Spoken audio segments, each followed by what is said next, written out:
Halo pemirsa, senang sekali kami kembali hadir menemani Anda dengan rangkuman kabar berita politik, peristiwa dan juga budaya yang terjadi sepanjang satu minggu ini. Bersama saya Azhar Putra, inilah sorotan dunia sepekan selengkapnya. Pemirsa, artileri Israel menghantam wilayah pasukan penjaga perdamaian PBB di Lebanon Selatan yang dilaporkan mengenai markas kontingen Indonesia. 1 prajurit TNI gugur dan 3 lainnya terluka akibat serangan.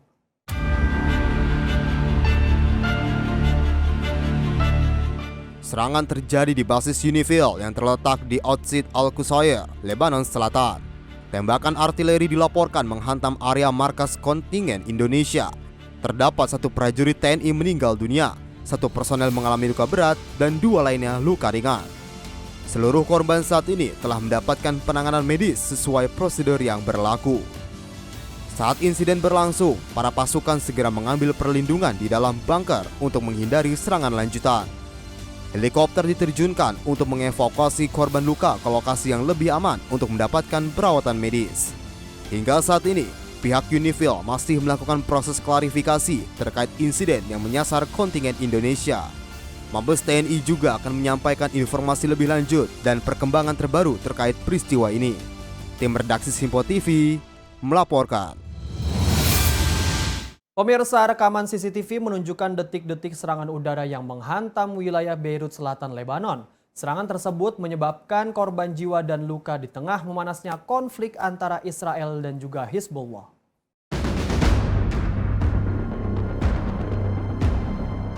Inilah detik-detik rekaman CCTV yang menunjukkan ledakan di kawasan Al-Rihab di pinggiran selatan kota Beirut pada Senin 30 Maret 2026. Kepulan asap tebal terlihat membumbung tinggi usai ledakan yang terjadi di lokasi.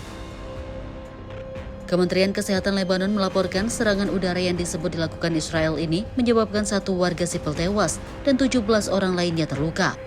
Sementara IDF sebelumnya mengeluarkan peringatan evakuasi bagi warga di sejumlah kawasan pinggiran selatan Beirut. IDF menyatakan akan terus menargetkan infrastruktur militer milik kelompok Hezbollah dengan intensitas yang semakin meningkat. Pertemuan antara Israel dan Hezbollah semakin memanas setelah konflik yang melibatkan Iran. Israel juga telah memperluas operasi darat ke Lebanon Selatan. Otoritas Lebanon menyebutkan lebih dari 1.200 orang telah tewas dan lebih dari 1,2 juta warga mengungsi. Kondisi ini menunjukkan eskalasi konflik yang terus meluas di kawasan Timur Tengah. Tim redaksi Simpo TV melaporkan.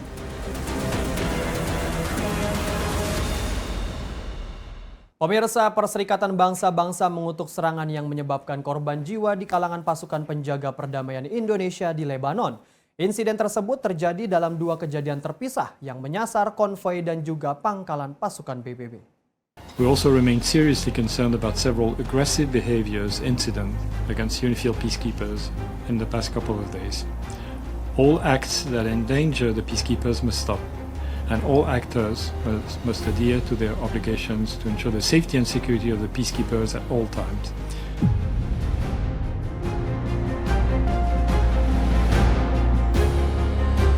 Wakil Sekjen PBB untuk Operasi Perdamaian Jean-Pierre Lacroix dalam konferensi pers di New York pada Senin 30 Maret 2026 menyampaikan bahwa PBB mengutuk serangan terbaru yang menewaskan 2 penjaga perdamaian Indonesia saat sebuah ledakan menghantam konvoi logistik pasukan sementara PBB untuk Lebanon Unifil di dekat Bani Hayyan di sektor timur serta melukai 2 lainnya.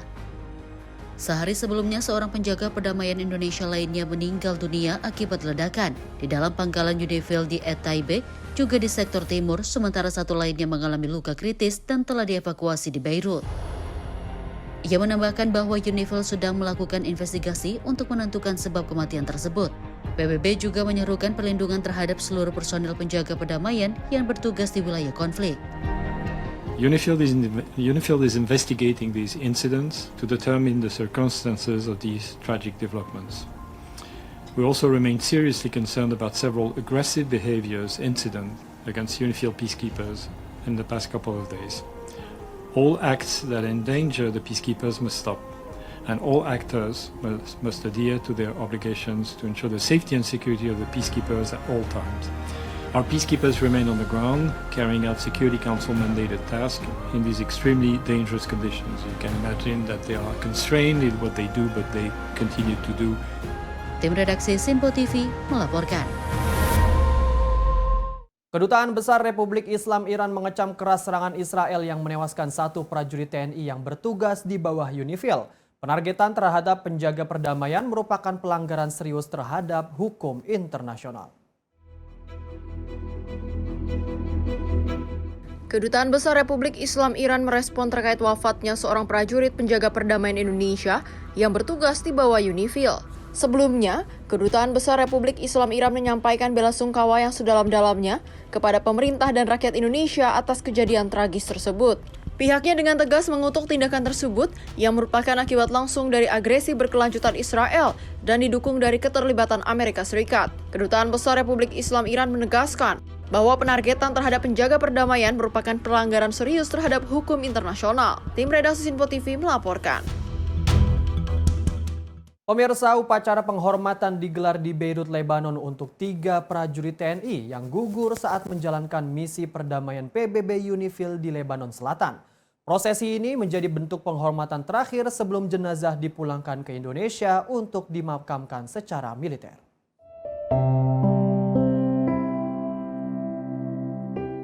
Upacara penghormatan bagi 3 prajurit TNI digelar di Bandara Internasional Rafiq Hariri, Beirut, Lebanon. Dalam prosesi tersebut, personel UNIFIL membawa peti jenazah sebagai bentuk penghormatan terakhir sebelum dipulangkan ke tanah air. Ketiga prajurit dianugerahi medali Perserikatan Bangsa-Bangsa dan medali Angkatan Bersenjata Lebanon atas jasa dan keberanian dalam menjalankan misi perdamaian. Upacara dipimpin langsung oleh Komandan Misi UNIFIL, Mayor Jenderal Diodato Abagnara, dan dihadiri Duta Besar Indonesia untuk Lebanon serta perwakilan pemerintah Lebanon. Ketiga prajurit TNI yang gugur dalam misi perdamaian PBB di Lebanon dianugerahi medali Perserikatan Bangsa-Bangsa serta medali Angkatan Bersenjata Lebanon. Penghargaan ini diberikan sebagai bentuk apresiasi atas jasa dan keberanian mereka dalam menjalankan tugas mulia menjaga perdamaian. Dalam pernyataannya, pihak Lebanon mengecam setiap serangan terhadap pasukan perdamaian yang dinilai sebagai ancaman terhadap keamanan. Sementara itu, UNIFIL menegaskan pengorbanan para prajurit menjadi simbol komitmen bersama dalam menjaga perdamaian dunia. Setelah upacara, jenazah dipersiapkan untuk dipulangkan melalui Turki sebelum tiba di Indonesia untuk diamankan secara militer. Jihan Nabila, Sinpo TV, melaporkan.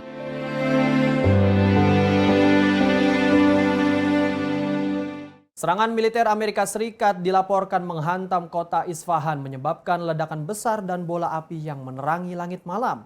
Laporan menyebutkan serangan menargetkan fasilitas militer dan juga gudang amunisi.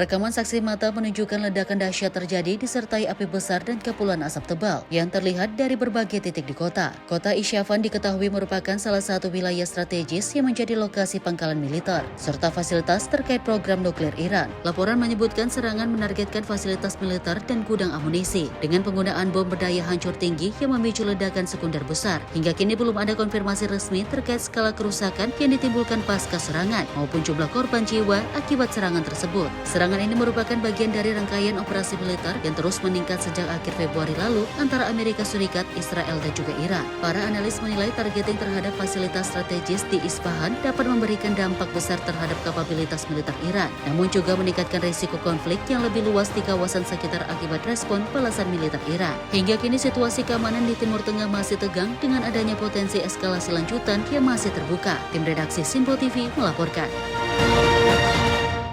Pemirsa, sebuah drone dilaporkan jatuh di pusat kota Baghdad. Insiden serangan ini meningkatkan kewaspadaan keamanan di ibu kota Irak.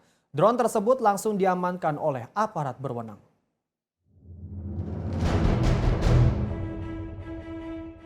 Rekaman video menunjukkan lokasi jatuhnya drone di kawasan perkotaan padat penduduk dengan kehadiran petugas keamanan dan tim medis yang segera memadati area kejadian, serta melakukan pengamanan dan pemeriksaan awal di sekitar titik jatuhnya drone.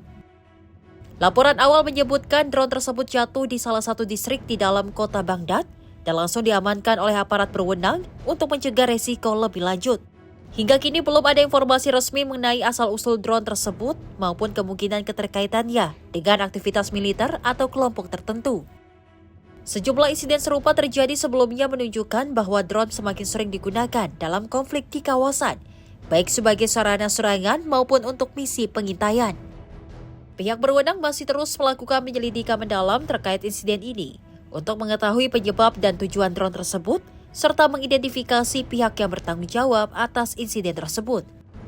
Insiden ini terjadi di tengah meningkatnya aktivitas militer di kawasan Timur Tengah yang turut berdampak pada kondisi keamanan di sejumlah negara sekitar, termasuk Irak yang kini meningkatkan kewaspadaan terhadap ancaman serupa. Tim redaksi Simpo TV melaporkan. Sementara itu pemirsa, serangan udara Israel dilaporkan menghantam sebuah gedung universitas di Iran, menyebabkan bangunan tersebut hancur dan berubah menjadi puing-puing di tengah eskalasi konflik yang terus memanas di kawasan.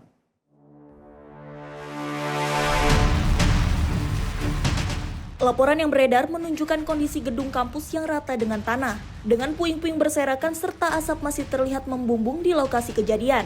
Serangan udara ini diduga menargetkan fasilitas yang diklaim militer Israel terkait dengan aktivitas militer. Meskipun detail resmi mengenai sasaran dan korban masih terbatas, pihak berwenang di Iran menyatakan serangan tersebut menyebabkan kerusakan parah pada infrastruktur pendidikan, di mana ini adalah tindakan ilegal menyerang target sipil. Insiden ini terjadi di tengah rangkaian serangan udara yang menargetkan berbagai fasilitas di Iran sejak akhir Februari lalu. Konflik antara Israel dan Iran terus meningkat dengan serangan balasan berupa rudal dan drone di berbagai wilayah. Para pengamat menilai, serangan terhadap fasilitas sipil seperti universitas dapat memperluas dampak konflik dan meningkatkan resiko korban non-militer. Hingga kini belum ada konfirmasi independen terkait jumlah korban dan situasi di lokasi masih terus dipantau. Tim redaksi Simpo TV melaporkan.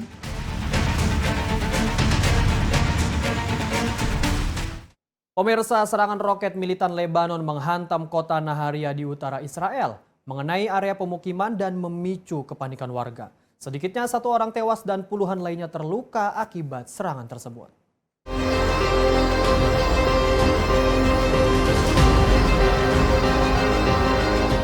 Rekaman dari lokasi kejadian menunjukkan kendaraannya hangus terbakar serta puing-puing yang berserakan di area parkir permukiman warga. Tim penyelamat dan aparat keamanan terlihat menyisir lokasi sekaligus memasang garis pengaman di sekitar titik ledakan. Warga setempat mengaku sempat mendengar sirene peringatan sebelum ledakan besar terdengar sangat dekat dengan rumah mereka. Layanan darurat Magen David Ado menyatakan korban tewas adalah seorang pria berusia 30-an tahun yang meninggal dunia akibat luka parah. Sementara itu seorang pria lain berusia 50-an tahun dilaporkan dalam kondisi kritis. Dan puluhan korban lain mengalami luka dengan tingkat keparahan beragam. Roket diketahui menghantam langsung area parkir di dekat gedung apartemen, menyebabkan kerusakan signifikan pada kendaraan dan infrastruktur sekitar. Insiden ini menjadi bagian dari eskalasi konflik di kawasan yang terus memanas sejak akhir Februari. Konflik meluas setelah Amerika Serikat dan Israel melancarkan serangan ke Iran yang kemudian dibalas dengan serangan rudal dan drone ke berbagai target. Hingga kini ribuan korban jiwa telah dilaporkan di berbagai pihak dan konflik masih berlangsung tanpa tanda mereda. Tim redaksi Simpo TV melaporkan.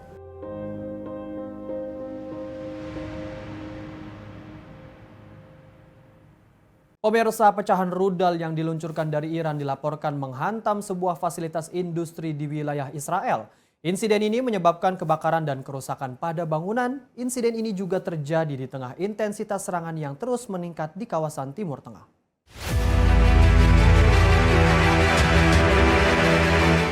Laporan pihak keamanan setempat menyebutkan pecahan rudal atau yang diduga sisa intersepsi sistem pertahanan udara menghantam area pabrik di kawasan industri di selatan Israel sehingga menimbulkan kejutan dan kepanikan warga di sekitar lokasi kejadian. Dampak hantaman tersebut memicu kebakaran besar dan menyebabkan kerusakan pada sebagian struktur bangunan pabrik. Meski hingga saat ini tidak dilaporkan bahwa adanya korban jiwa dalam insiden tersebut, tim pemadam kebakaran bersama unit penanganan bahan berbahaya segera diterjunkan ke lokasi kejadian untuk mengendalikan api serta mencegah potensi penyebaran zat berbahaya ke lingkungan sekitar. Otoritas berwenang setempat sempat mengimbau warga di sekitar lokasi untuk tetap berada di dalam ruangan, menutup akses udara dan meminimalkan aktivitas luar ruang guna menghindari paparan zat berbahaya yang mungkin terlepas akibat insiden tersebut. Insiden ini terjadi di tengah serangan rudal berulang dari Iran yang sebagian besar berhasil dicegat oleh sistem pertahanan udara, namun meninggalkan pecahan berukuran besar yang tetap berisiko tinggi saat jatuh ke permukaan. Tim redaksi Simpo TV melaporkan. Pakistan muncul sebagai mediator Amerika Serikat dan juga Iran. Informasinya usai jeda, tetaplah bersama kami di Sorotan Dunia Sepekan.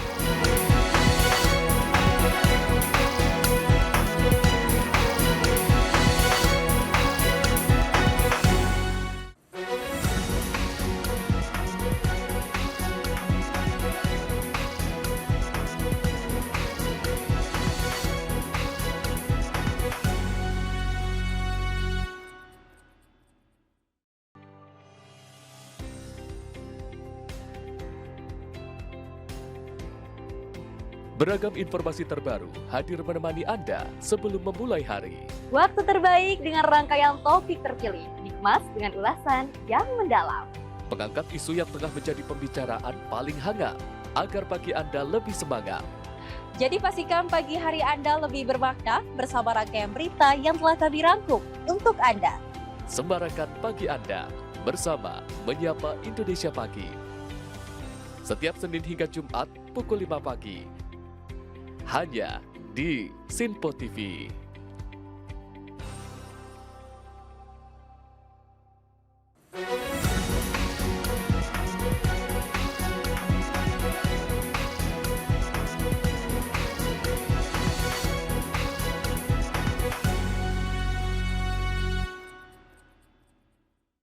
Terima kasih pemirsa, Anda masih menyaksikan Sorotan Dunia Sepekan. Informasi kami lanjutkan.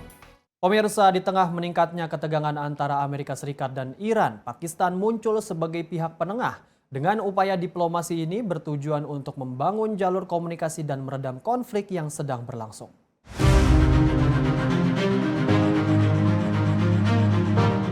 Pemerintah Pakistan secara resmi menyatakan telah menjalankan diplomasi diam-diam selama beberapa pekan terakhir dengan menyalurkan pesan antara Amerika Serikat dan Iran.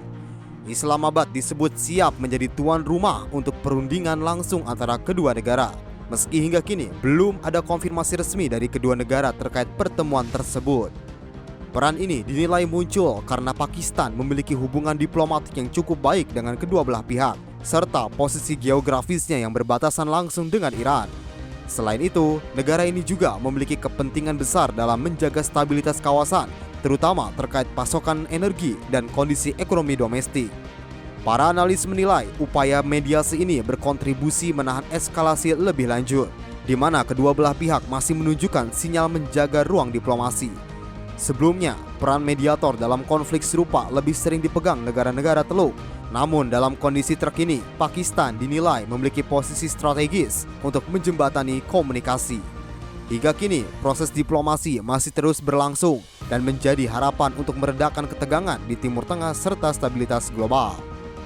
Tim redaksi Sinpo TV melaporkan. Pemirsa, perang di Iran tak hanya menimbulkan kerusakan fisik, namun juga memicu krisis lingkungan hidup serius yang beresiko mengancam kesehatan manusia dalam jangka panjang. Kebakaran depot minyak, kapal tanker yang tenggelam, hingga serangan rudal ke berbagai fasilitas telah melepaskan campuran berbahaya berupa zat kimia beracun, logam berat, dan polutan ke lingkungan. Dampaknya tidak hanya terasa di darat, namun juga menyebar ke perairan Teluk Persia yang menjadi salah satu jalur penting ekosistem dan perdagangan global. Para ahli menyebut serangan terhadap fasilitas minyak dan gas menjadi sumber risiko terburuk karena menyebabkan polusi udara, tanah, dan air, sekaligus meningkatkan ancaman penyakit bagi manusia. Salah satu fenomena paling mencemaskan adalah munculnya hujan hitam yang terjadi di sekitar Teheran. Tidak hanya itu, logam berat yang tersebar akibat serangan juga dapat mencemari tanah dan sumber air, sehingga mengancam pertanian dan ketersediaan air bersih. Para ahli juga memperingatkan risiko dari serangan terhadap fasilitas industri seperti pabrik amonia yang dapat melepaskan gas beracun dalam jumlah besar ke udara. Di sisi lain, emisi besar-besaran dari pembakaran bahan bakar fosil selama konflik juga meningkatkan kadar gas rumah kaca yang berkontribusi terhadap percepatan perubahan iklim global. Negara-negara di kawasan Teluk Persia yang bergantung pada pabrik desalinasi untuk air minum juga menghadapi risiko besar jika fasilitas tersebut rusak atau tercemar. Gangguan pada infrastruktur air ini dinilai dapat menyebabkan krisis air bersih yang dampaknya bisa berlangsung dalam waktu yang sangat lama. Para ahli menegaskan pemulihan lingkungan akibat perang ini tidak akan mudah dan bisa membutuhkan waktu hingga puluhan tahun. Tim redaksi Sinpo TV melaporkan.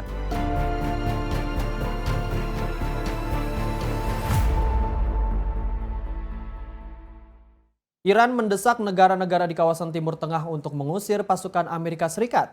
Peringatan ini disampaikan pejabat militer Iran di tengah eskalasi konflik yang terus meluas. Juru bicara Markas Khatam Al-Anbiya, Ibrahim Zolfagari, memperingatkan keberadaan pasukan Amerika Serikat di kawasan menjadi ancaman langsung bagi negara-negara tetangga. Ia juga menyerukan agar masyarakat di negara-negara kawasan untuk melaporkan keberadaan pasukan Amerika Serikat, serta mendorong pemerintah masing-masing untuk mengusir mereka. Bismillahirrahmanirrahim.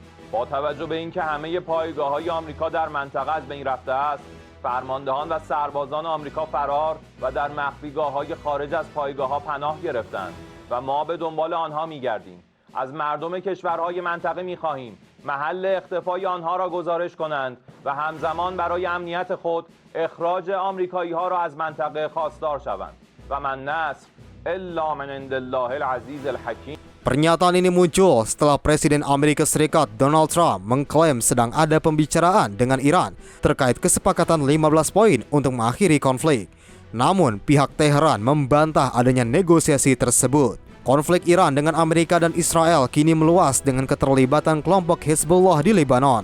Konflik ini juga menyebabkan gangguan terhadap jalur pelayaran global, termasuk di Selat Hormuz, yang mendorong harga minyak dunia melampaui $100 per barel. Kondisi ini menambah tekanan terhadap pasar global. Tim redaksi Simpo TV melaporkan. Pemirsa, Garda Revolusi Iran mengklaim menyerang kapal kontainer milik Israel di Teluk Persia menggunakan misil balistik.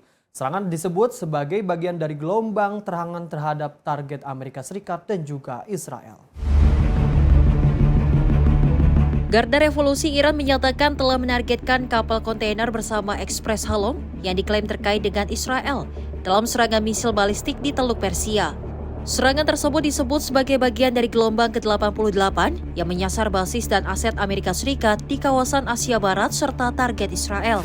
Selain itu, Iran juga melancarkan serangan drone bunuh diri yang menargetkan posisi pasukan Amerika Serikat di pantai Udi Emirat Arab. Sistem pertahanan anti-drone milik armada kelima Amerika Serikat di Bahrain juga disebut menjadi sasaran, serta 2 radar peringatan dini di Pangkalan Udara Ahmad Al-Jaber di Kuwait. Hingga saat ini belum ada konfirmasi resmi dari pihak Amerika Serikat maupun Israel terkait dampak serangan tersebut. Tim redaksi Simpo TV melaporkan. Presiden Donald Trump menyatakan mempertimbangkan opsi militer pasukan darat untuk menguasai Pulau Hark milik Iran. Pulau Hark merupakan salah satu fasilitas strategis milik Iran.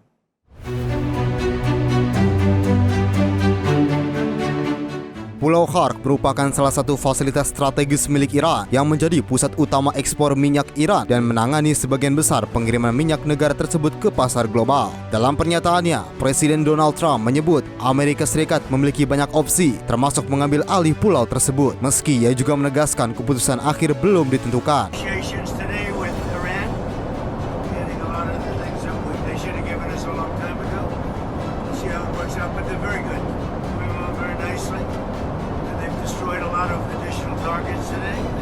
The Air Force has gone. We know that we destroyed many targets today. It was a big day, and we are negotiating with them directly and indirectly. Langkah tersebut diperkirakan membutuhkan penempatan pasukan darat dan berpotensi meningkatkan resiko konflik terbuka antara Amerika dan Iran. Sebelumnya, militer Amerika Serikat dikabarkan telah melakukan serangan terhadap target militer di pulau tersebut sebagai bagian dari eskalasi konflik yang terus berkembang. Para analis menilai penguasaan Pulau Hark dapat memberikan tekanan besar terhadap perekonomian Iran, namun juga berisiko memicu konfrontasi militer yang lebih luas di kawasan tersebut. Tim redaksi Simpo TV melaporkan. Pemirsa, kebakaran besar melanda kilang minyak di kota Haifa, Israel, menyusul serangan misil di wilayah utara dan tengah negara tersebut. Kebakaran terjadi di salah satu fasilitas energi terpenting Israel yang menjadi bagian krusial dari pasokan bahan bakar nasional. Rekaman pada Senin 30 Maret 2026 menunjukkan kebakaran besar di kilang minyak Bazan Oil Refinery di Haifa. Kepulan asap tebal terlihat membumbung tinggi dari kompleks tersebut setelah serangan misil menghantam wilayah utara dan tengah Israel. Hingga kini belum dipastikan apakah kebakaran disebabkan oleh hantaman langsung misil atau akibat pecahan dari sistem intersepsi pertahanan udara. Sumber serangan juga belum dikonfirmasi apakah berasal dari Iran atau kelompok Hezbollah di Lebanon. Kilang Bazan merupakan salah satu dari 2 kilang minyak yang masih beroperasi di Israel dan menjadi kompleks petrokimia terintegrasi terbesar di negara tersebut. Fasilitas ini memiliki kapasitas pengolahan minyak mentah sekitar 197.000 barel per hari atau menyumbang sekitar 50 hingga 60% produksi BBM domestik Israel. Serangan sebelumnya di fasilitas yang sama awal bulan ini juga menyebabkan kebakaran dan gangguan listrik, namun tanpa korban jiwa besar menurut otoritas Israel. Insiden ini menambah tekanan terhadap infrastruktur energi Israel di tengah konflik yang terus berkembang di kawasan Timur Tengah. Tim redaksi Simpo TV melaporkan.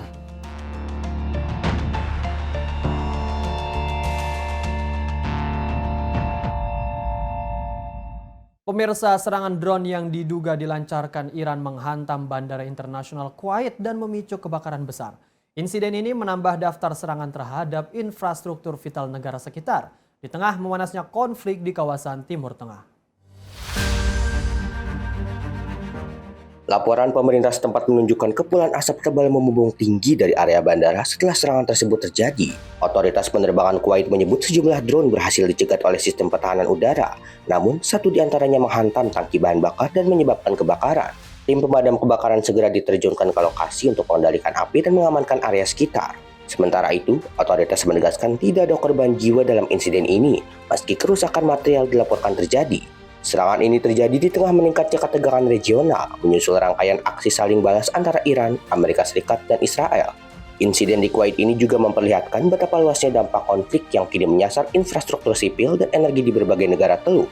Hingga saat ini, otoritas masih melakukan penyelidikan untuk mengetahui detail serangan dan langkah pengamanan lanjutan.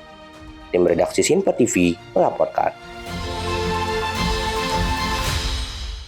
Menindaklanjuti arahan Presiden Prabowo Subianto kerjasama Indonesia-Jepang, Kemenhub melaksanakan pertemuan dengan Japan International Cooperation Agency. Kedua pihak menegaskan komitmen bersama untuk memperluas kolaborasi yang telah terjalin selama ini, sekaligus menjajaki peluang kerjasama baru yang lebih inovatif dan juga berdampak.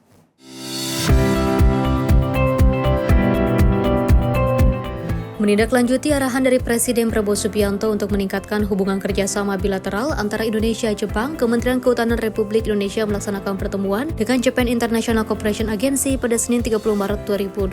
Kedua pihak sepakat untuk memperkuat kerjasama strategis di bidang kehutanan, khususnya dalam mendukung agenda pengendalian perubahan iklim, rehabilitasi degradasi lahan, serta pengelolaan kawasan konservasi berkelas dunia. Kesepakatan ini mengemuka dalam pertemuan antara Raja Juli Antony, Menteri Kehutanan, dengan Yoshifumi Yoshikawa, Senior Vice President JICA.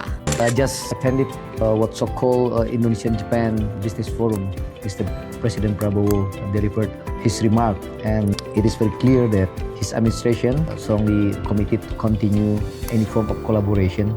Even we make it stronger, we make it more sustainable and more impactful for the future collaborations. So we have 57 national parks, and we want to at least 10 of them is kind of have an international reputation. That's why I mentioned to you that we want to establish a sister park with Fuji National Park, for example, because we want to learn how to run what's called ecotourism. Dalam pertemuan tersebut, Menteri Kehutanan menegaskan bahwa pemerintah Indonesia di bawah arahan Presiden Prabowo Subianto memiliki komitmen kuat dalam pengendalian perubahan iklim dan percepatan rehabilitasi lahan terdegradasi sebagai bagian dari upaya menjaga keberlanjutan lingkungan sekaligus meningkatkan kesejahteraan masyarakat. Selain itu, Kemenhub juga mengajak JICA untuk bersama-sama memperkuat inisiatif World Mangrove Center sebagai jembatan bagian dari upaya global dalam rehabilitasi, riset, edukasi, dan inovasi pengelolaan ekosistem mangrove. Inisiatif ini diharapkan menjadi rujukan internasional dalam upaya mitigasi dan adaptasi perubahan iklim berbasis alam. JICA menyambut baik perubahan berbagai inisiatif tersebut dan juga menyatakan kesiapan untuk terus mendukung Indonesia melalui kerjasama teknis, pendanaan, serta pertukaran pengetahuan dan teknologi. Dukungan JICA selama ini dinilai telah memberikan kontribusi nyata dalam berbagai program kehutanan di Indonesia. Pertemuan ini menjadi momentum penting dalam memperkuat kemitraan Indonesia-Jepang di sektor kehutanan, sekaligus menegaskan peran strategis kerjasama internasional dalam menjawab tantangan global terkait perubahan iklim dan degradasi lingkungan. Tim redaksi Simpo TV melaporkan.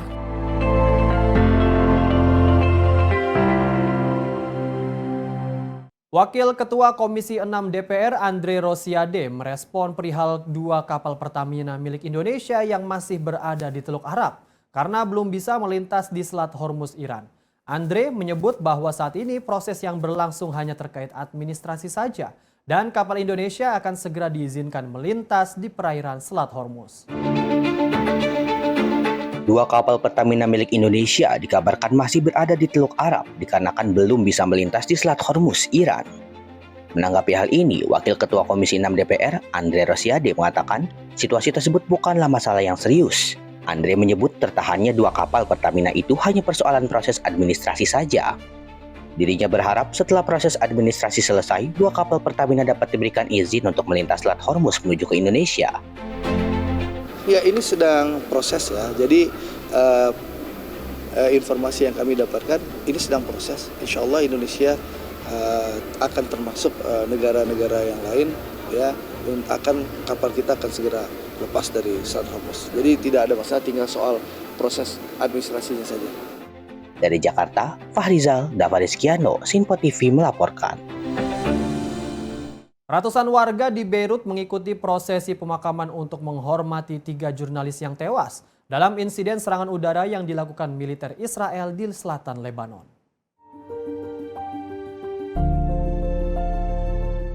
Rekaman video menunjukkan suasana duka mendalam saat para pelayat mengantarkan jenazah ke tempat peristirahatan terakhir dengan iringan doa dan tangisan keluarga, serta rekan seprofesi yang kehilangan. Kerumunan terlihat melaksanakan sholat jenazah secara berjamaah sebelum proses pemakaman dilakukan sebagai bentuk penghormatan terakhir kepada para korban. Media lokal melaporkan serangan menghantam kendaraan tim media di wilayah Jezin yang menyebabkan jurnalis Ali Sohib dan Fatima Taudi tewas bersama 2 orang lainnya yang turut berada di lokasi kejadian. Militer Israel mengklaim serangan menargetkan individu yang disebut memiliki keterkaitan dengan kelompok Hezbollah, meskipun klaim tersebut masih menjadi perdebatan. Namun Presiden Lebanon Joseph Aoun mengecam keras insiden tersebut dan menyebutnya sebagai pelanggaran serius terhadap hukum internasional yang menjamin perlindungan bagi jurnalis dalam situasi konflik bersenjata. Hingga kini ketegangan di perbatasan masih terus berlanjut dengan meningkatnya resiko jatuhnya korban sipil yang terus meningkat seiring berlanjutnya serangan dan aksi balasan di kawasan tersebut. Tim redaksi Sinpo TV melaporkan. Min Aung Hlaing unggul di bursa calon presiden Myanmar. Informasinya usai jeda, tetaplah bersama kami di Sorotan Dunia Sepekan.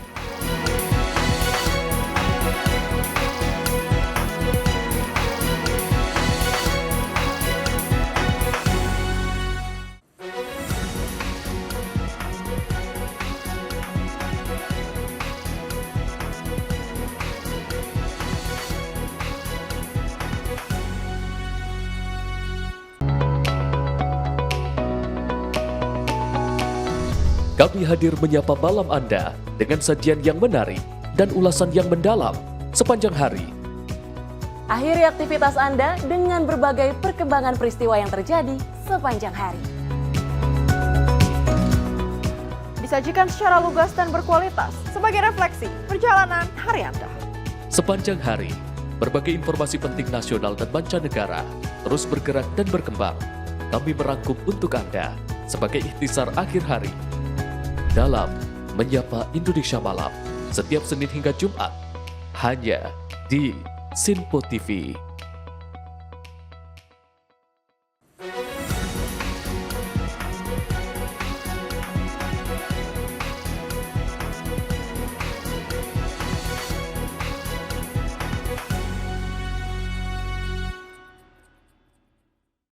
Terima kasih pemirsa, Anda masih menyaksikan Sorotan Dunia Sepekan. Informasi kami lanjutkan.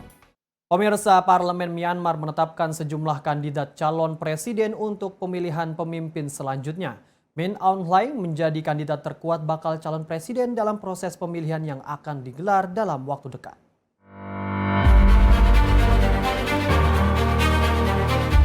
Rekaman yang beredar di media setempat menunjukkan para anggota parlemen tiba di gedung legislatif di Nai Pyi untuk mengikuti sidang penetapan kandidat presiden. Dalam sidang tersebut, Min Aung Hlaing dinominasikan bersama kandidat lainnya termasuk Khaw Swee. Senada, majelis lain dalam parlemen juga mengajukan kandidat tambahan yang akan ikut dalam proses pemilihan presiden Myanmar. Sesuai mekanisme, parlemen akan memilih 1 dari 3 kandidat calon presiden untuk menjadi presiden meski jadwal pemungutan suara belum ditetapkan. Min Aung Hlaing diketahui telah memimpin Myanmar sejak tahun 2021 setelah menggulingkan pemerintah sipil yang dipimpin Aung San Suu Kyi. Pemilu terbaru digelar pada awal 2026 menjadi yang pertama setelah 5 tahun pemerintahan di bawah militer, meski berlangsung di tengah-tengah konflik internal yang masih terjadi. Hingga kini, situasi politik di Myanmar masih diwarnai ketegangan dengan proses transisi kepemimpinan yang terus menjadi sorotan dunia. Tim redaksi Sinpo TV melaporkan. Pemirsa, Amerika Serikat kembali meluncurkan misi berawak ke bulan setelah lebih dari setengah abad. Misi ini menjadi langkah penting dalam eksplorasi luar angkasa dan persiapan menuju Mars. And here we go. 10, 9, 8, 7, RS-25 engines lit. 4, 3, 2, 1. Booster ignition. And liftoff of Artemis 2, now bound for the moon. Badan Antariksa Amerika Serikat NASA berhasil meluncurkan misi berawak ke bulan. Misi bernama Artemis 2 lepas landas dari Kennedy Space Center. Ini merupakan misi berawak pertama ke bulan dalam lebih dari 50 tahun. Artemis 2 membawa 4 astronot yaitu Red Wiseman, Victor Glover, Christina Koch, dan Jeremy Hansen. Misi ini berdurasi sekitar 10 hari dengan rute mengelilingi bulan dan kembali ke bumi. Tujuan utama misi adalah menguji kinerja sistem wahana Orion dalam lingkungan luar angkasa jarak jauh. Presiden Amerika Serikat Donald Trump menyebut misi ini sebagai langkah besar kembali ke bulan. Setelah menyelesaikan misi, para astronot dijadwalkan kembali ke bumi dan mendarat di Samudra Pasifik. NASA menyatakan misi Artemis akan terus dikembangkan dengan tantangan yang semakin besar sebagai bagian dari target jangka panjang untuk eksplorasi bulan dan persiapan misi berawak ke planet Mars. Tim redaksi Sinpo TV melaporkan.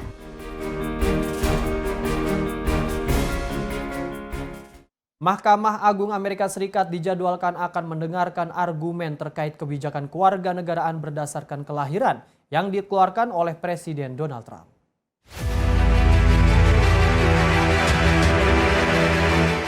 Para hakim Amerika Serikat akan menentukan apakah kebijakan tersebut sesuai dengan konstitusi atau tidak dengan putusan yang diperkirakan akan dikeluarkan pada musim panas nanti. Kebijakan ini menjadi perdebatan luas di kalangan masyarakat Amerika Serikat karena menyangkut penafsiran amandemen ke-14 Konstitusi Amerika Serikat yang selama ini dipahami memberikan kewarganegaraan kepada setiap orang yang lahir di wilayah Amerika Serikat. Selain itu, Undang-Undang Federal juga mendukung prinsip tersebut dengan pengecualian terbatas seperti anak dari diplomat asing. Kebijakan yang digulirkan oleh Presiden Donald Trump disebut dapat mengubah penafsiran hukum yang telah berlaku lama dan berpotensi berdampak luas terhadap sistem imigrasi. Sejumlah pihak menilai putusan Mahkamah Agung ini nantinya akan menjadi penentu arah kebijakan kewarganegaraan Amerika Serikat di masa depan. Hingga kini, proses hukum masih berlangsung dan menjadi perhatian luas di dalam negeri Amerika Serikat. Tim redaksi Sinpo TV melaporkan. Aksi protes besar pecah di Kathmandu, Nepal setelah penangkapan mantan Perdana Menteri Sharma Oli. Aksi ini berujung bentrokan antar massa dan aparat keamanan.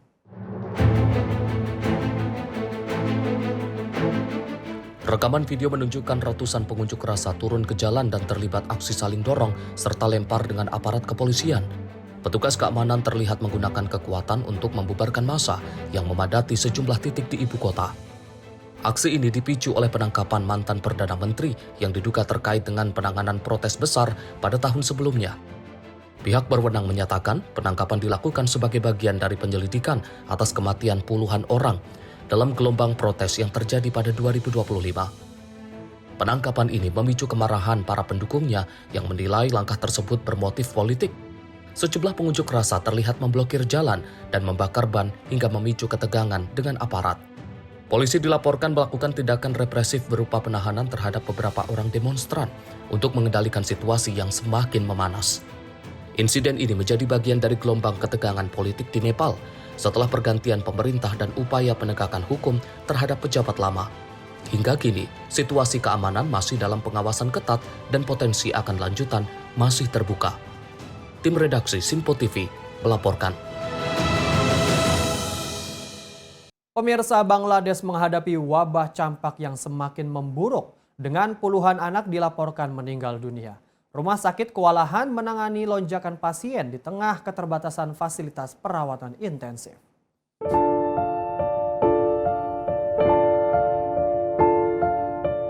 Inilah rekaman yang menunjukkan ruang perawatan anak di salah satu rumah sakit di Dhaka yang dipenuhi pasien campak. Sejumlah anak terlihat dirawat di tempat tidur bersama atau dalam gendongan orang tua mereka. Pejabat kesehatan Bangladesh melaporkan setidaknya 38 anak meninggal dunia tahun ini akibat wabah campak. Jumlah kasus terus meningkat tajam dengan rumah sakit utama seperti Bangladesh Children's Hospital menerima lebih banyak pasien anak. Tenaga medis menyebut virus campak mudah menular melalui batuk dan bersin dari pasien yang terinfeksi. Pihak rumah sakit menyebut banyak pasien adalah bayi di bawah 9 bulan. Dengan keterbatasan tempat tidur, ruang ICU dan PICU membuat sejumlah pasien kritis harus menunggu penanganan. Sementara Menteri Kesehatan Bangladesh Sardar MD Sakawat Hussain menyatakan tidak ada program vaksinasi campak selama 8 tahun terakhir. Hal ini menunjukkan terjadinya gangguan serius dalam program imunisasi nasional. Perdana Menteri Bangladesh Tariqur Rahman telah memerintahkan peninjauan nasional secara darurat. Langkah ini dilakukan setelah lebih dari 600 kasus dilaporkan pada tahun ini. Tim redaksi Sinpo TV melaporkan.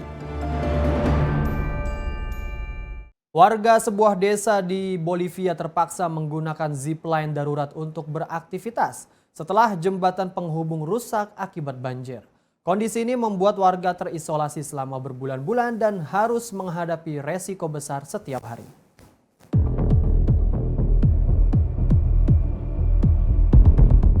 Akses warga desa Colpa Belgica, Bolivia dilaporkan terputus selama lebih dari 100 hari. Hal ini terjadi setelah jembatan utama hancur akibat banjir sehingga tidak ada lagi jalur penghubung dengan wilayah sekitar. Rekaman menunjukkan warga terpaksa menggunakan zipline sederhana untuk menyeberangi sungai yang berarus deras. Zipline atau tali darurat tersebut digunakan untuk pergi ke tempat kerja, sekolah hingga mengakses layanan dasar. Warga menyebut kondisi ini membuat masyarakat terisolasi total dan berisiko tinggi bagi semua kalangan, termasuk siswa dan tenaga pengajar. Warga juga mengaku telah berulang kali meminta pemerintah untuk segera membangun kembali jembatan, namun hingga kini pembangunan belum dimulai. Zipline atau lintasan tali darurat ini disebut dibuat karena kebutuhan mendesak setelah sejumlah insiden terjadi. Hingga saat ini warga masih harus mengandalkan cara berisiko tersebut untuk tetap terhubung dengan daerah lain. Tim redaksi Sinpo TV melaporkan. Banjir parah melanda wilayah Dagestan di selatan Rusia setelah hujan lebat mengguyur kawasan tersebut selama beberapa hari, menyebabkan infrastruktur rusak dan ratusan pemukiman warga terdampak.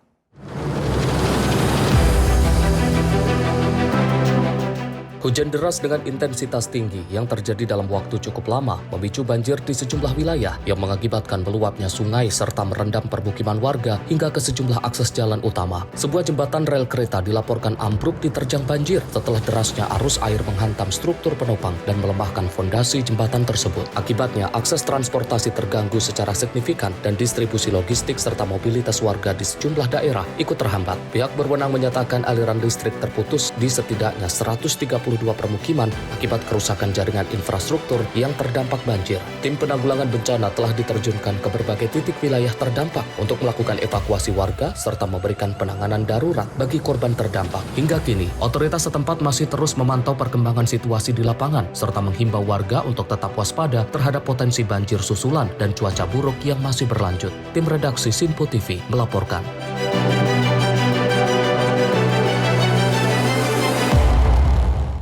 Pemirsa, Timnas Iran menggelar aksi protes menjelang laga uji coba melawan Kosta Rika. Para pemain membawa foto korban anak-anak yang tewas akibat serangan udara sebagai bentuk solidaritas.